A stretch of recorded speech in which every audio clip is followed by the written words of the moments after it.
Mas você como marióloga, né? Eu queria que você falou um pouco de Maria, que Maria era uma mulher normal como todas nós, naquele contexto histórico, né? Que ela vivia dentro daquele contexto, ela vivia em um clã, porque eram clãs que existiam Clãs, naquela época, né? exatamente.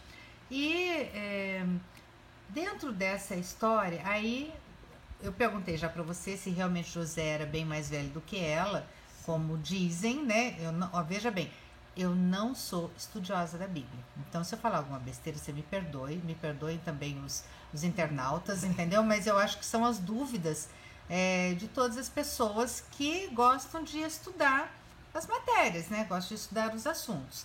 A gente escuta que José era realmente, ela foi um casamento arranjado, como na época eram todos, me parece, e ele era bem mais velho do que ela. E eles saíram daquele clã e foram morar em outro clã? Como é que é? Não, na verdade, o que eu te falei, Virginia, não tem assim fato histórico, né, que se chegue.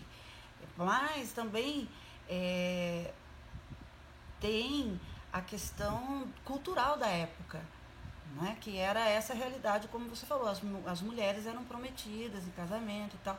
Mas ao mesmo tempo que Maria é uma mulher do cotidiano, eu gosto de trazer a missão grande que ela tinha, que era é, um povo que tinha uma consciência de pertença a um Deus, que é o povo do Antigo Testamento. Né? Então já era um povo que tinha essa espera que o Messias viria. Só que não foi tão esperado, se esperava um rei todo-poderoso. E a encarnação de Jesus se dá de uma forma completamente diferente, num povo humilde, uma mulher simples. Então, toda essa realidade histórica é para mostrar que, apesar dela ser uma mulher comum, ela tinha também a missão Então muito a grande. família dela não era rica? Porque Muito, também já ouvi dizer que ou a família dela ou a família de José eram muito ricos. Não é verdade isso? poucas coisas a gente tem sobre Maria. Na Ah. Bíblia não temos quase nada da vida em si. Nós temos nós temos pouca coisa. E o que nos traz? Os escritos apócrifos, que não são considerados canônicos, não são cânones Mas da conta um pouco Bíblia. deles, sobre adoro. Esses escritos apócrifos, eles têm, um gênero literário que não foi reconhecido como livros Não é canônicos, não oficial, é oficial, digamos assim. mas ali conta alguma coisa de um gênero literário um pouco fantasioso, que conta algumas coisas sobre Maria. Mas não que isso seja uma verdade em si, Sim, mas é um lógico. escrito apócrifo muito importante para que a gente tenha. São os primeiros que escrevem, né? Primeiras comunidades que escrevem alguma coisa sobre Maria. Uma coisa que eu acho importante, Virginia, a gente ter aqui, quando a gente está conversando sobre Maria em si, a questão da devoção, é para a gente entender, acima de tudo, que Maria ela não é uma deusa, entendeu? Ela é um ser humano. Então ela faz a sua experiência de fé por uma missão única, porque ser mãe de Deus é uma missão única, e essa menina era uma menina, Quantos anos ela né, tinha? em torno de 14, 15 anos. Só isso? Era cultural. A mulher naquela época, nessa idade, já era considerada adulta. É O verdade, menino era naquela considerado época, sim. adulto com 18, com 12 anos. 12 Com 12 anos? anos eles já iam, as mulheres não estudavam, que era na sinagoga. Os meninos iam, aprendiam o estudo bíblico, tudo mais, aprendiam o ofício com o pai. Os papéis eram muito específicos naquela época. A mulher, Sim. ela dava conta somente das questões internas da casa, e o pequeno Jesus, o filho de Maria, ficou praticamente com ela, somente fazendo a experiência toda de vida com ela até os 5 anos de idade. Só depois dos 5 anos, aí sim, aí ele passa a aprender o ofício do pai, e o pai já vai passando também para ele os conhecimentos bíblicos, a lei dos profetas, esse era o estudo em si. E Jesus ia à sinagoga. Os homens iam para a sinagoga, as mulheres elas podiam ir, mas ficavam à parte, elas não estudavam. Mas elas podiam entrar no templo? Ficavam num lugar separado. Separado. Separado, mas podiam participar também. Então é toda uma questão, um contexto que se chega para entender, acima de tudo, que Maria, ela teve que fazer o seu discernimento na fé. como todos nós temos que fazer também, e enxergar isso ao mesmo tempo no seu filho. É muito bonito quando a gente tem uma figura e tenta imaginar que Maria é a única mulher que pode olhar para o seu filho nos braços e dizer, meu Deus, e voltar seus olhos para Deus e dizer, meu filho. Então, essa relação de Maria com seu filho, ela é referida a ele todo o tempo. Ela sempre está apontando e referindo, porque quem vem a missão, a salvação da história toda salvífica de um povo, como eu falei, o Antigo Testamento, o Novo Testamento, que se dá na encarnação de Jesus, depois do nascimento da igreja, depois da morte e ressurreição de Jesus, Maria está ali também aos pés da cruz, como figura, né, representando todos os fiéis, quando Jesus diz no Evangelho de João, mulher, eis aí o teu filho, a João, que é o discípulo amado, e que representa toda a comunidade de fé, que também acolhe e recebe Maria no seu seio. Então ali também nasce uma maternidade espiritual de Maria. Que lindo. É uma maternidade que nasce ali ao pé da cruz, porque Jesus nos entrega a sua mãe, na comunidade de João, e a comunidade de João, que somos nós, acolhemos Maria, que é o próprio Jesus que vai, e na ação do Espírito Santo, hoje o protagonismo é do Espírito Santo em nós. Entendi. Então, Márcia, 2 perguntas que não querem se calar. Primeiro, por que Maria é denominada advogada, né, do povo? Então, são vários títulos, né? Como eu falei para você, a devoção mariana ela é muito forte. Sim. Então, por conta da devoção, vários títulos para Maria. Mas, digamos assim, advogada porque é aquela que intercede, né, por todos nós. E onde está escrito isso, que ela intercede? Porque isso é um estudo bíblico. É um estudo bíblico, a princípio, o estudo bíblico, que aí tenha toda a tradição, porque não é só o escrito, mas é uma tradição de fé de um povo, né? Nessa tradição é que se vai surgindo o estudo sobre Jesus, sempre sobre ele, aí começa a acontecer o que? Os concílios, as escolas, aí vem todo o magistério da igreja, os papas, então daí é uma outra vertente do estudo da Mariologia que tem como tripé fundamento bíblico, a tradição e o magistério da igreja, que são os documentos, os dogmas. E nesses documentos consta, ela é referida como advogada? Isso nasce da devoção do povo. Na devoção da devoção do povo. popular. Ah, tá. É da devoção popular. Entendi. Que nascem esses títulos todos. Não tem uma passagem na Bíblia onde ela intercede pelo senhorio, onde eles estão, onde ela... Parece que Jesus fala que vai embora e ela fala, não, eu vou conversar com ele. E aí Jesus fica... Não é alguma coisa assim? Então, tem muitas histórias. Assim, tem muitas histórias. Não está isso na Bíblia? Não tem nada disso na Bíblia. Na verdade, na Bíblia é uma coisa engraçada. Por conta dessa questão dos clãs também, que a gente não colocou aqui, a gente encontra muitas vezes na Bíblia dizendo sua mãe e seus irmãos, Sim. referindo aos irmãos de Jesus. Isso criou um certo conflito, algumas coisas, porque não é histórico. O que se tem de histórico é o seguinte, por ser uma comunidade que vivia em clãs, então os primos eram considerados todos irmãos. Então, porque era uma família constituída de 30 pessoas. Tios, tias, noras, genros, as crianças. Então, todas aquelas crianças eram consideradas como irmãos, porque fazia parte daquele clã e daquela família. Mas isso não tem parte histórica na Bíblia. A Bíblia está se referindo, fazendo uma reflexão.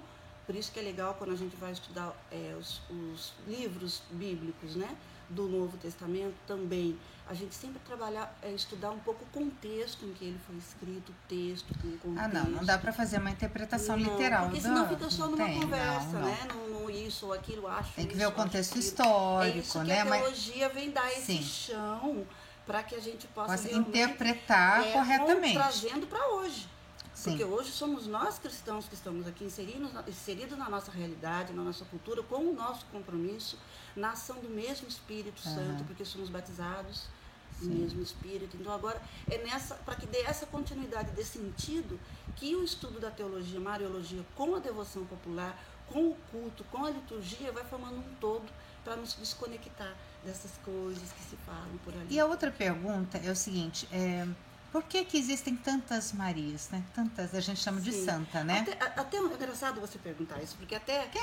Olha, eu garanto que é a dúvida de todo mundo. Sim, né? até um tempo atrás, muito pouco tempo, recente ainda o estudo da Mariologia, achava-se que cada Nossa Senhora em um lugar era uma, não era uma única Nossa Senhora.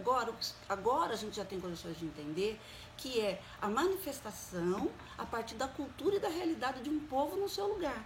Então, por exemplo, Nossa Senhora de Guadalupe, ela tem características dos índios de lá, mas é a mesma mãe de Jesus, porque nós estamos falando de Jesus. Sim. É o filho de Maria encarnado e a Maria é a mesma Maria. Sim, as pessoas acabam trazendo... a experiência de fé, a experiência... E traz a fisionomia também, né, daquela imagem para a sua comunidade, até para poder se familiarizar. Sim, para ter sentido. Sim. Né? Então, a Nossa Senhora, por exemplo, as aparições, né? No caso aqui, falando aqui de Nossa Senhora Aparecida, não é uma aparição. Nossa Senhora Aparecida, ela foi encontrada pelos ela não pescadores. apareceu. Ela não apareceu. Do nada, não né? é como em Lourdes, como em Fátima, que tem todo o movimento em torno das aparições, e os concílios, a parte do magistério, faz todo esse estudo contínuo para se ter não se desconectar e ir para uma vertente ou para outra, mas entender que a mãe de Jesus é a mesma mãe. Então, é a mesma ela pode Nossa ter Senhora. Vários nomes. Sim. E várias feições ali, mas uma experiência de fé de uma cultura similares com aquele povo, sim, né, que a enxerga daquela forma, até para poder ser parecido com ele, até para poder se conectar, né? Pra ter sentido. Mas é a mesma Nossa Senhora. Ela só muda de nome e de feição. Por conta da experiência de fé, do contexto onde se faz a experiência. E cada lugar tem ali a sua história. Por isso que a gente fala assim, mas Nossa Senhora era negra? Porque a Nossa Senhora Aparecida é negra, né? Ou ela ficou escura por conta do barro do rio? Como é que é essa história? Então, ali tem toda uma história foi em 1717, e depois ela foi roubada, depois a imagem teve que ser reconstituída, mas isso é o sentido que tem para nós aqui, a Nossa Senhora Aparecida, a história que nós temos aqui. Sim. Dessa imagem negra, né? Dessa imagem que primeiro é o corpo, depois a cabeça. E o importante é que os pescadores, eles tinham ali que preparar um banquete, não tinha peixe. Então, quando eles estavam desistindo, eles oram e estavam desistindo, jogam a rede e encontram essa imagem, e a rede vem com peixe em abundância. E depois vem a cabeça da mesma imagem. Então, ali se faz uma experiência de fé concreta. Aí essa imagem fica numa igrejinha, mas não era igreja, era numa casa dos pescadores, que aí depois ela vai, então, depois dessa experiência concreta de fé desse povo, a igreja vem com os redentoristas, e aí acolhe essa experiência do fé do povo e oficializa a aparição, e aí se ergue uma igreja, a primeira igreja. E aí se denomina Nossa Senhora Aparecida. Nossa Senhora, né? Da Conceição Aparecida. Da Conceição porque Aparecida. É uma imagem de Nossa Senhora da Conceição. Ah, entendi. Então, é uma imagem de Nossa Senhora da Conceição. Que aparece no rio. Que aparece no rio, por isso que pescadores, né? Que é encontrada no Rio Paraíba pelos pescadores. Então, aí eles já dizem que ela apareceu, que é diferente, né? Que você já explicou. Mas fica Nossa Senhora Aparecida. Nossa Senhora da Conceição Aparecida. Porque era uma Nossa Senhora da Conceição. Só pra gente fechar aqui, quando a gente tira o manto de Nossa Senhora e tira a coroa, tem a imagem. Sim. Essa imagem, só pra gente ter, só pra uma curiosidade aqui que eu acho importante, como que a gente sabe que aquela imagem é Nossa Senhora da Conceição? Porque se você for olhar, ela está ali em cima de uma meia-lua. Porque ela está ali dizendo que o sol que brilha é o seu filho Jesus, e ela como a lua precisa da luz do sol para brilhar, ela precisa da luz do filho para que ela brilhe também. Que coisa então, mais ela linda, está ali, a gente vê o anjinho, é uma imagem barroca, é uma imagem com uma feiçãozinha até bem feinha, porque era da época barroca que se fazia. Então tem toda muita coisa interessante. interessante. Mas sabe o que eu queria que você falasse? A gente vai ter que ir para o intervalo, mas depois do intervalo, eu queria que você falasse para a gente, se você puder ficar mais um pouquinho, as características das principais figuras de Nossa Senhora. Como você falou agora, né? Você falou Nossa Senhora da Conceição. Sabe-se que é ela porque ela está sobre uma meia-lua. Eu acho que é interessante para você, por que Nossa Senhora das Graças? Por que Nossa Senhora de Guadalupe? Por que Nossa Senhora... Quer dizer, tem várias aqui no Brasil, por exemplo, que são várias Nossa Senhora, né? Nossa Senhora Terezinha, que até deu origem à igreja Nossa Senhora Santa Terezinha. Então, e várias. Pelo menos as principais, você fala pra gente? Sim, com certeza. Então, tá bom. Então, vamos fazer um intervalinho e daqui a pouco a gente volta aqui.